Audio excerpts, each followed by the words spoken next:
Hey guys, the long awaited video is finally here. How much did it cost to give birth in Canada?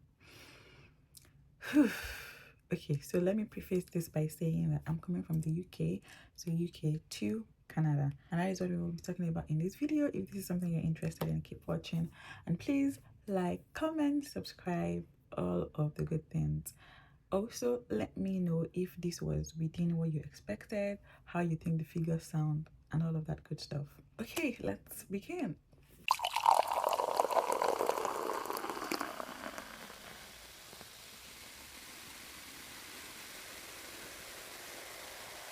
While we were starting to prepare for this process, we were thinking about the worst case scenario and the best case scenario.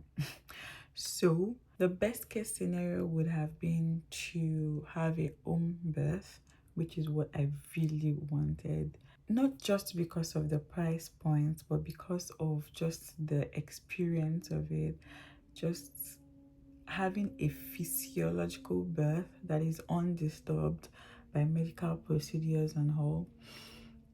I know that you may be wondering that as a doctor, why am I even considering a home birth? But I did my research. I know that if there was any emergency, the midwives are trained to actually take care of those emergencies, and there are always ambulances on standby, for transport to the nearest hospital if there was any emergency. So yes, I was confident in my choice to have a home birth, but unfortunately I couldn't have a home birth due to my medical history, because the home birth midwives will not accept to take you on if it's a complicated pregnancy, if it is not a low risk pregnancy. So yeah, home birth was out of the window. And if we were looking at a home birth in total, considering that you would pay the midwives, you would have to get home birth essentials, so like a birthing pool and all of those stuffs. The cost of giving birth would have been between 3,000 to 5,000 Canadian dollars. Yeah, if we went the open birth route. I think the midwives take about 2,000 Canadian dollars, and then if you consider all of the other costs, no matter what it came to, it would have been like 3K to 5K Canadian dollars. Now, for the hospital birth, which is what I eventually had to do, you have to pay per night. You have to pay hospital fees per night, and you have to pay doctor's fees separately. So the hospital fees would cover every procedure, every hospital services, the hospital bed that you're staying on. So yes, that's what the hospital fees covers. Then the doctor's fee will cover the doctors, all of the doctors that you're going to see in that period of time, depending on where you are. For example, I had to pay for my labor ward doctor, and I had to pay for my postnatal doctor. Okay, so let's begin with the fees, and let's start from the beginning. Visa fees. We applied for visa even before we knew we were pregnant. We knew that we wanted to give birth in Canada and we were going to need it one day, so we just applied for the Canadian visa when we decided to start trying. We were not pregnant then, so we did not need to declare that we were pregnant while applying for the visa. Like I said, I'm in the UK, so the visa fees came down to £287.4 British pounds. Okay, and then when we got the visa, and well, when we found out we were pregnant, almost immediately, well, not almost immediately, by a couple of months or weeks even, I can't remember for sure, but I know that we paid for our flight very early on. And then if you followed our birth story, you know that we had to move a couple of things around. So my husband had to move his flight forward to join me because baby was going to come early, and he had to make that change twice. So he moved his flight twice. I also had to move my flight when we were coming back to the UK after baby was born, and we also had to pay for baby boy's flight ticket. Yes, he had to be added to the flights. Babies need their own itinerary, so he had to be added to the flights, and we paid for him to be added to the flight ticket. So all of those flight fees, everything together, came down to £2,113.24. Again, pounds. Okay, so the amount that had baby boy to the flight alone was 72.5, but it's part of the 2,113.24 pounds that I said. I should mention that I will not be putting up a total at the end of this video. I don't want to remember the total, so I won't be putting up a total. So if you want to know the total, just do the calculations by yourself. Apologies for that. Okay, so that's everything we paid for in pounds. Actually, that's everything we paid for in pounds. Now, by the time I got to Canada, I needed a doctor. If you haven't watched the birth vlogs, go ahead and watch it. You will get a lot of context from there. So I went to the hospital. I went to triage, and I got a doctor at triage, and I paid $395. Now from here on out, I'm going to be talking in Canadian dollars. So we paid her £395, and then with the same doctor, after I was discharged from triage, I went to the clinic to see her, and I paid $170 to see her. I should mention though that every contact with the hospital, there is a service charge. So if you go into the hospital for a clinic, if you go into the hospital for an ultrasound, every contact with the hospital, as long as you've come into the hospital, you've gone home, then you've come back, there is an hospital service charge, which was, I think it was about $395. So on the days when I went to the clinic for a clinic appointment, I had to pay the $395, even though the doctor's fee was only $170. What I would have done differently was to go into a walk-in clinic instead to get a doctor. Now, the walk-in clinics are long, the wait time is long and all of that, but it is still very much better financially to get a doctor at a walk-in clinic than going to an actual hospital. Now, I later found out that to see a doctor at a walk-in clinic was only $125. So yeah, that's considerably better, and that is as a visitor. $125 as a visitor, so that's considerably better than going into the hospital to get a doctor. Okay, I had to get some medications before I gave birth, and I had to do that twice. So the first time I paid $24.63, and the other time was like $62. So that's for medications. That's everything that I paid for before it was time to have my baby. Now for the birth part, as I was getting admitted to the hospital, before any doctor saw me, I had to pay the doctor's fees. Now, the hospital fees can come to you later, they can mail it to you and all of that after they've seen you. But the doctor's fees itself, I had to pay on the spot before any doctor saw me, and that was $3,000. That fee covered for all of the doctors that attended to me during my labor. As long as I was still in labor ward, all of the doctors that attended to me was covered in that $3,000. Now, when I was on the postnatal ward, another doctor, just one doctor saw me, and that was $156 that I paid for that. And then during my labor, I took the epidural at a point, and for the epidural, I paid $1,000. Now, I paid $1,000 for the epidural because it was during the day. So the night fee is different. I think the night fee was either $1,500 or 2,000 Canadian dollars. But the morning fee, I had the epidural in the morning. I think it was when they came around 9 a.m., either 9 a.m. or 10 a.m. to check on me. I'm like, at that point, I'm like, if I was checked and I was still 5 cm, I would take the epidural, because at that point, I'd gone almost 48 hours into my labor, and I'm like, if I was still 5 cm, then I would take the epidural. They checked, I was still 5 cm. I had to take the epidural. So I paid 1,000 Canadian dollars at that point. If I had taken it during the night, it would have been 2,000 Canadian dollars. So that's for all the doctor's fees I paid. Now my baby was also admitted, and his own doctor's fee was $1,021.85. Now my baby's doctor's fees wasn't like my own that I had to pay it on the spot. No, it was sent like later when I had even thought that I had finished paying all of the fees. That was when they sent my baby's doctor's fee. So it was much later. So it's not as if baby needed to be admitted to the NICU and they were asking on the spot for doctor's fees. No. Okay, so aside all of the doctor's fees was the hospital bill itself. Now, depending on the hospital, they charge per night, and the hospitals that we were going to use, we had already asked them for the bill. So we asked for they usually have something. We used Victoria Hospital in London, and we had already asked beforehand because my sister was also there. She had already called to ask them like, what's your hospital bill per night? So it's like you're paying for the bed that you're on. Yeah, they charge per night. And for me, the price per night was $3,150 per night. So every night I was on the bed, I paid that amount.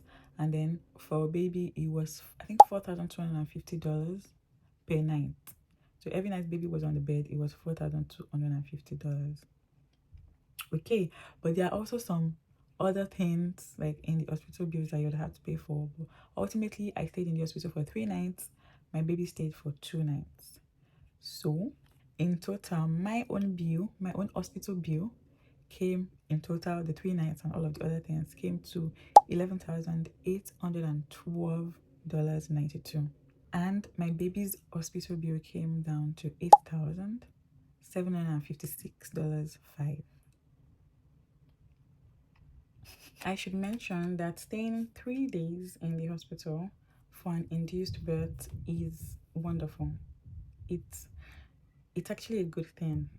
Like, and that 3 days, 3 nights actually, I think it was 4 days, 3 nights, it includes the postnatal period. So I would say it is actually a good thing.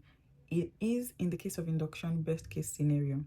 Unfortunately, baby boy had to stay in NICU for 2 days, which wasn't planned. So when you're making your plans, look at the worst case scenario.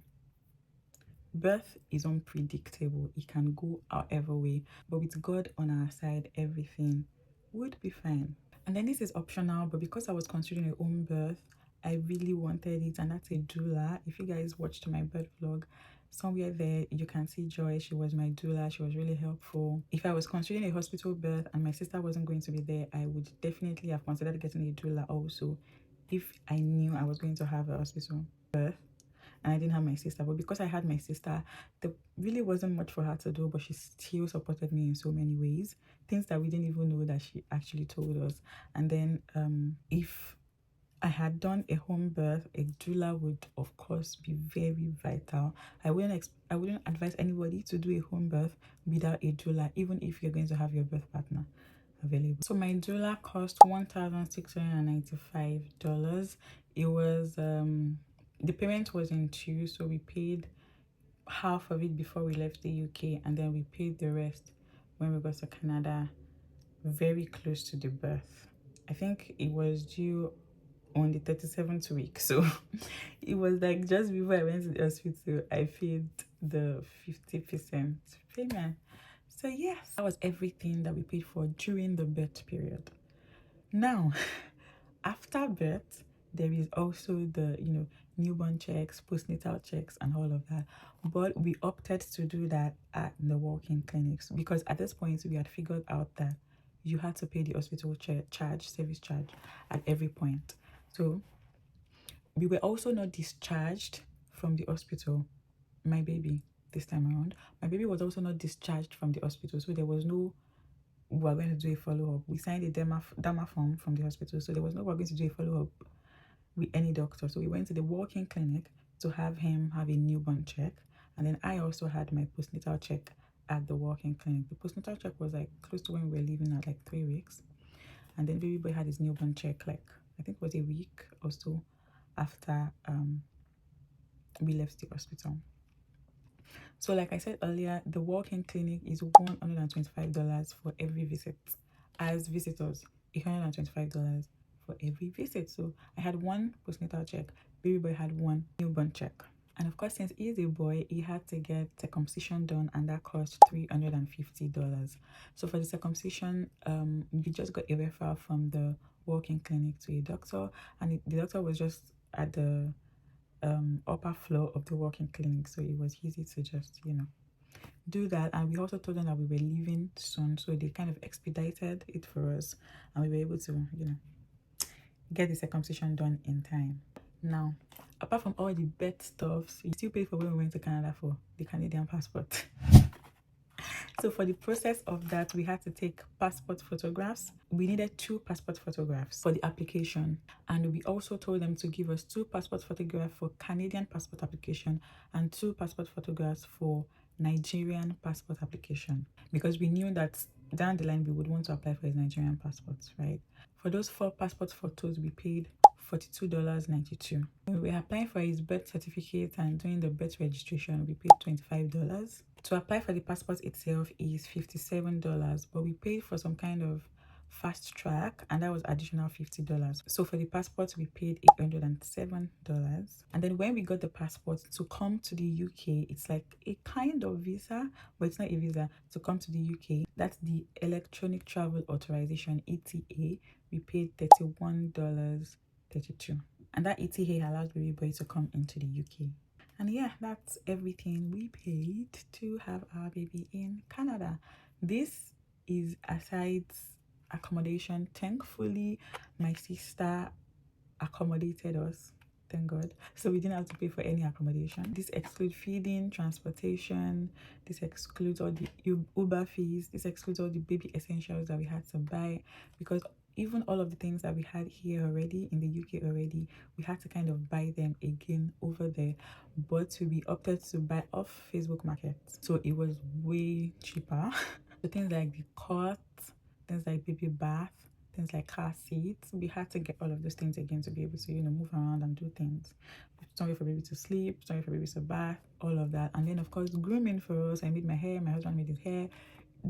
All of those fees excludes all of those things. So, you know, those are just the things that you would use to live in Canada, and this cost excludes that. We didn't take into account all of those things. So do the total, and that is how much we spent to have a baby in Canada. If you have any questions, let me know in the comments, but those questions better not be what I already talked about during those vlogs.